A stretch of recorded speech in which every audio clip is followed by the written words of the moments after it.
Ndabwira wowe munyeshuri, ndabwira wowe ufite inshingano mu gufata ikintu gishya, ndabwira wowe wifuza kugana ishuri, nduzi yuko iki gihe nta kintu na kimwe twakora tutaranyuze mu ishuri.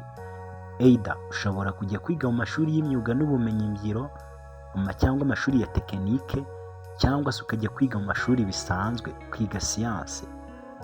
Uyu munsi nabazaniye ingamba cyangwa uburyo twakoresha mu kugira ngo twige dufate amasomo yacu bitatugoye kandi mu buryo bujyana na natire cyangwa na kamere y'ubuzima bwacu.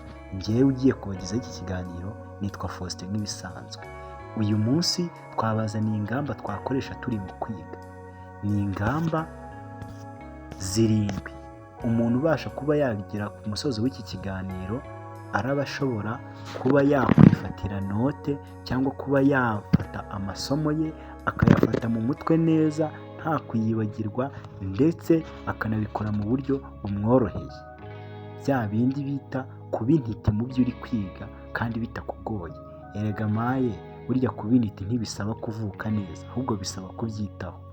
Mbahaye ikaze.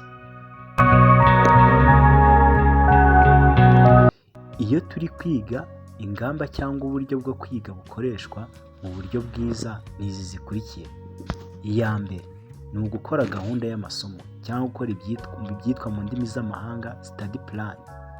Gushyiraho igihe gihoraho cyangwa kwiga bituma uhora ufite intego y'ibyo ugomba kugeraho, bikagufasha kugumana umuvuduko mwiza. Ibi ngibi ni bya bindi uvuga ngo buri munsi nimba wenda niga amasomo yanjye kuva mu gitondo kugera nimugoroba saa 11, ngomba kuzajya mfata isaha buri gihe mu gitondo mbyutse.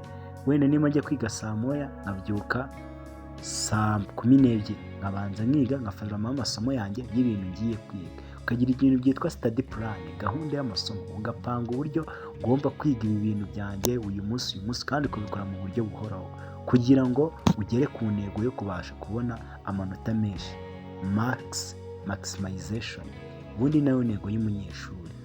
Icya kabiri wakora kugira ngo wige neza bitakubangamiye bitakugoye ni ukwiga mu byiciro bito, aribyo byitwa mu ndimi z'amahanga chunking. Ahangaha ni kwa kundi ufata content. Urugero, wenda niba ugiye kwiga definitions y'ikintu runaka, ugiye kwiga definition ya geography, kubera ukuntu uba ubona ari kirekire mu bwonko bihita biguhereza yuko icyo kintu utagifata. Urayafata ya definition cyangwa cya kintu nako ugiye kwiga ugicamo ibice kuva aha kugera aha. Aho ngaho bizagufasha kubifata mu buryo bworoshye bitakugoye kandi bijyemo neza. Aha ngaha nibyo bita kwiga mu byiciro bito, bituma wiga neza kandi ugakomeza kumenya niba ufashe amasomo make ariko ugakomeza kugaruka ku bikomeye. Icyo gihe bizagufasha kwibuka cyane. Ingingo ya 3 ni iyitwa kugenzura ibyo wize, aribyo byitwa reviewing notes. Ahangaha ni ahandi uzafata note cyangwa uri kwiga ukajya unota cyangwa wandika iby'ingenzi mu byo mwarimu ari kuvuga.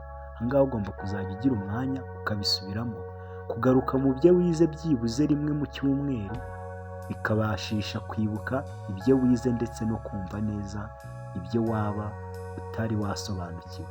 Ahangaha ni handi nyine twabonye muri ya video ya mbere nabigishije uburyo cyangwa tekinike dukoresha mu kwibagirwa, ikintu cyitwa decoding. Uriya udasubiramo ibintu ugenda ubyibagirwa. Ahangaha rero iyi tekinike yo kugerageza gusubira ntabwo ari ngombwa ngo ubisubiremo buri gihe, byibura fata umunsi umwe mu cyumweru, ufate note zose uzisubiremo wongere uzisome. Ahangaha bizagufasha kubishyira mu mutwe cyane bitakugoye kandi nta na pressure cyangwa igitutu ufite. Ingingo ya 4 ni ukwihugura ukoresheje ibibazo, mu ndimi z'amahanga byitwa self testing. Ahangaha gukora ibibazo bigendanye n'amasomo yiga bifasha kugaragaza aho ugeze ndetse bikakwereka ibyo ugomba kongeraho. Ahangaha niho iyi systeme cyane ikora ku bantu biga ibintu by'amasiyansi, ku bintu biga ibintu by'imibare. Ugomba gufata content yawe ukibaza ikibazo ukanacyisubiza, ukadantifyinga cyangwa ukiha ikibazo runaka, ukabanza kureba ko mwarimu yagikoze, then nawe ukagikora ukagerageza. Self testing si ibintu koko nashobora kubikora atari ukubireba gutya. Iyo ni ingingo ya 4.